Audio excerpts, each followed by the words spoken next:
Good afternoon सभी को। This is मही दोस्त Tiwari, x educator academy MP set qualified.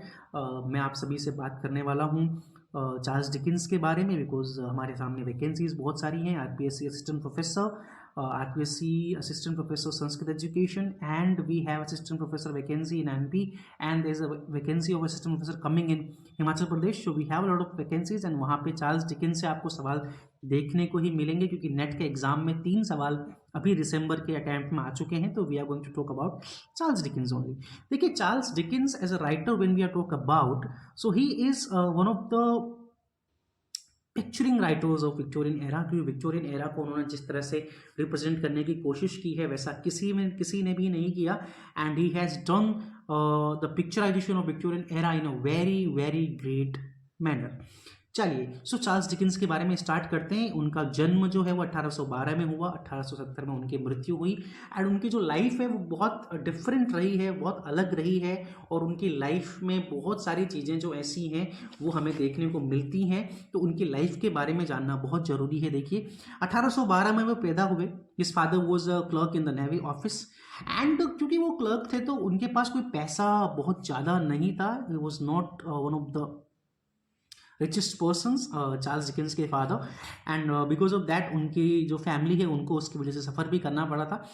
And when he was 4 months old, तो Charles Dickens को अपने अच्छे खासे घर को छोड़ के एक बहुत ही स्टिंगी से प्लेस पे, बहुत ही डिफरेंट से प्लेस पे उनको रहना पड़ा था।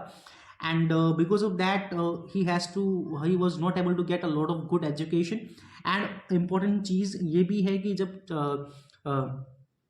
चार्ल्स डिकिंस के फादर थे, was not able to pay debts, तो उनको जेल भी जाना पड़ा था। एंड जब जो जेल गए तो फिर Charles Dickens has to take good care of his family. And because of that उनको शू पॉलिशिंग या ब्लैकनिंग वगैरह के जो काम है वो करने पड़े। And after some time when his father got release, तो उसके बाद भी कोई फैमिली की सिचुएशन बहुत अच्छी नहीं हुई। उसके बाद भी चार्ल्स डिकिंस को डिफरेंट डिफरेंट ओड जॉब्स करनी पड़ी। एंड ओड जॉब्स करते करते he has to do works like stenographer at law clerk. And उसके बाद इन 1832 की हम लोग बात करते हैं, 1812 से 1832 की जब हम बात कर रहे हैं, तब उनको जाके एक रिपोर्टर और स्टेनोग्राफर की जॉब मिली थी। एंड उसके बाद उन्होंने एक न्यूज़पेपर में रिपोर्टर की जॉब जब वो करनी स्टार्ट की, उन्होंने फिर उसके बाद से वहाँ पे स्केचेस बाय बोस करके एक वर्क लिखना स्टार्ट किया, जो कि पब्लिश हुआ 1836 में, जो कि उनका पहला वर्क माना जाता है। ठीक है, उसके बाद उनकी जो शादी हुई वो कैथरीन हॉगर्ट नाम की एक महिला से हुई। And in the beginning they वो वेरी हैप्पी, बहुत अच्छे थे, बहुत बढ़िया चल रहा था उनकी लाइफ में सारी चीज़ें। दे वो लाइक कि हाँ तू ही मेरी है, मैं तेरा हूँ, it was going like that. But suddenly क्या हुआ, थिंग्स चेंज्ड। एंड उसके बाद बहुत अच्छा कुछ नहीं रहा उनके बीच में। And he was describing his relationship with Catherine Hogarth in these words. The words are, poor Catherine and I are not made for each other, and there is no help for it. It is not only that she makes me uneasy and unhappy, but that I make her so too, and much more. ठीक है कि भाई मैं भी उनके साथ खुश नहीं हूँ, she is not happy with me and I am not happy with her. So this is what was going on the personal level with Charles Dickens. और उसका इफेक्ट कहीं ना कहीं हमें उनकी राइटिंग्स में देखने को मिलता है, जो मैं आपको एग्जाम्पल्स के थ्रू समझाने की कोशिश भी करूंगा in the upcoming next videos. चलिए, अब हम बात करते हैं। So Dickens was very attracted with Catherine sister Mary, and she died in his arms. और जो मैरी हैं, जो कैथरीन की सिस्टर्स थे, उनसे बड़े अट्रैक्ट थे चार्ल्स डिकिंस। एंड वो उनकी बाहों में ही उनकी मृत्यु हुई थी 1836 में। एंड जब उनकी बाहों में मृत्यु हुई तो चार्ल्स डिकिंस उसके बारे में लिखते हैं that thank God she died in my arms. And वो उसके आगे और भी लिखते हैं that and the very last word she whispered were of me. तो मैरी से उनका इतना अट्रैक्शन था कि जब उनकी मृत्यु हुई तो उन्होंने उनके हाथ में जो रिंग थी वो अपने हाथ में ली, एंड ही हैड वोर that ring till he died. और उन्होंने वो रिंग तब तक पहनी जब तक उनकी खुद की मृत्यु नहीं हो गई। तो he had that kind of attraction towards Mary. और मैरी के कैरेक्टर को, मैरी की जो डेथ है उसका जो पिक्चराइजेशन है वो उन्होंने लिटिल नेल, जो एक कैरेक्टर उनके नॉवेल्स में हमें देखने को मिलता है, वहाँ पे उसका पिक्चराइजेशन भी किया। तो कुल मिला के अगर हम देखें उनकी लाइफ के बारे में, तो ये सारी की सारी चीज़ें जो हैं वो हमें देखने को मिलती हैं। And that is why you will see that some of his characters are chasing for love into his novels, and वो सारी की सारी चीज़ें हमें देखने को मिलती हैं। अब हम बात करते हैं उनके वर्क्स के बारे में।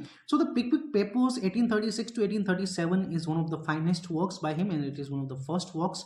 ओलिवर ट्विस्ट की हम लोग बात करते हैं। देखिए ओलिवर ट्विस्ट जो है वो एक बहुत ही अच्छा वर्क है, एंड ओलिवर ट्विस्ट की पूरी समरी और सारी की सारी चीज़ें आपको इस चैनल पे मिल जाएंगी। You can go and check it out, and I will put the link in the description also.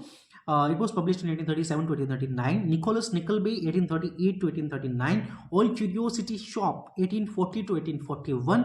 देखिए ये वन ऑफ द राइटर्स थे जिन्होंने जो नॉवेल्स हैं उनको सीरियलाइज्ड किया। सीरियलाइज्ड का मतलब एक पार्ट अभी आ रहा है, एक पार्ट कल आ रहा है, एक पार्ट परसों आ रहा है, ताकि जनता के अंदर एक क्या रहेगी, आपको हमें देखने को मिलेगा कि एक जनता के अंदर एक बहुत अच्छी एक क्यूरियोसिटी रहती है कि हाँ यार अब ये वर्क आने वाला है, अब ये वर्क आने वाला है। Banbury Rudge 1841, Martin Chuzzlewit 1843 to 1844, A Christmas Carol 1843, Dombey and Son 1846, David Copperfield 1848 to 1850, वो हमें देखने को मिलता है वहाँ पे, और बहुत इंपॉर्टेंट वर्क भी है David Copperfield.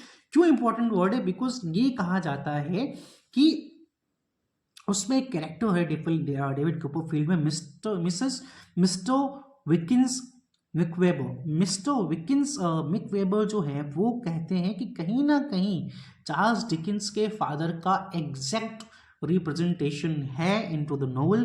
Bleak House 1851 to 1853, Hard Times 1854, Little Dorrit 1855 to 1857, a tale of two cities, one of the finest works, one of the best works of English literature 1859।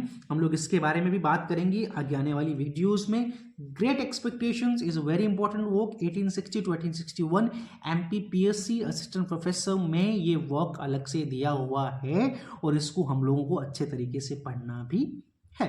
Our Mutual Friend 1864 to 1865, The Mystery of Edwin Drood, one of his last works, and वो हम कह सकते हैं कि 1870 में उनका जो work था वो लास्ट था, ये पूरा भी नहीं हो पाया था। And this is what about Charles Dickens and his works. अब हम बात करते हैं डिकिंस एज अ नॉवेलिस्ट। देखिए डिकिंस एज अ नॉवेलिस्ट की हम लोग जो बात करेंगे तो आपको 2-3 बातें बहुत इंपॉर्टेंटली देखनी पड़ेगी। पहली चीज, उन्होंने हमेशा जो करंट सिनेरियो में जो इश्यूज थे उनके बारे में बात की, ठीक है। जैसे आप अगर देखेंगे लिटिल नेल में तो जो हमारे जो कह सकते हैं कि जो एरिस्टोक्रेसी है वो किस तरह से बाकी लोगों को दबाती है उसके बारे में बात की गई है। और टेल ऑफ टू सिटीज़ में फ्रेंच रेवोल्यूशन किस तरह से इम्पैक्ट करता है उसके बारे में बात की गई है। ओलिवर ट्विस्ट में किस तरह से उस टाइम पे गेम कल्चर था, किस तरह से छोटे बच्चों के साथ बुरी बुरी चीज़ें की जाती थी, उसके बारे में बात की गई है। तो कुल मिला के हम अगर ये कह सकते हैं as a novelist Charles Dickens was very great. उनके पास रियलिटी को रिप्रेजेंट करने की कला थी, and his words are very wise. कभी भी बहुत ही कह सकते हैं लेंदी वर्क्स और लेंदी वर्ड्स उन्होंने नहीं लिखे, बहुत ही कह सकते हैं कि डिक्शनफुल या बहुत ही हार्ड वर्ड्स उन्होंने अपनी लैंग्वेज में यूज़ नहीं किए। तो this is what is about Charles Dickens, and ये वीडियो थी चार्ल्स डिकिंस के इंट्रोडक्शन के बारे में, उनके वर्क्स के बारे में। ग्रेट एक्सपेक्टेशंस पे आपको वीडियो बहुत जल्दी मिलेगी, एंड आई होप आप इसको समझेंगे, सुनेंगे, अपना रेस्पॉन्स मेरे को कमेंट्स में देंगे, and I will be very happy to get your comments in the comment box. And आपके सजेशंस के लिए, आपकी बाकी सारी चीज़ों के लिए, आपकी हर एक चीज़ के लिए I am very open, and we will meet in the next videos. तब तक के लिए thank you so much for joining me, thank you for listening to me. जय Shri Ram, bye bye, have a good day.